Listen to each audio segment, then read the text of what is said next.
ایرانی صدر Masoud Pezeshkian نے کہا ہے کہ مذاکرات کا مطلب ہتھیار ڈالنا نہیں ہوتا۔ ایران وقار، طاقت اور عوام کے حقوق کے تحفظ کے لیے مذاکرات کرتا ہے۔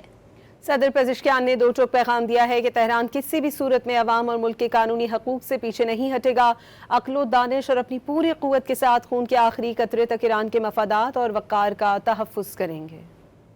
ایرانی صدر مسعود پزشکیان نے کہا ہے کہ مذاکرات کا مطلب ہتھیار ڈالنا نہیں ہوتا۔ ایران وقار، طاقت اور عوام کے حقوق کے تحفظ کے لیے مذاکرات کرتا ہے۔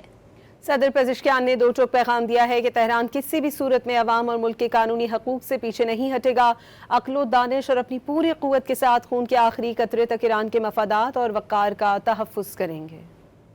ایرانی صدر مسعود پزشکیان نے کہا ہے کہ مذاکرات کا مطلب ہتھیار ڈالنا نہیں ہوتا۔ ایران وقار، طاقت اور عوام کے حقوق کے تحفظ کے لیے مذاکرات کرتا ہے۔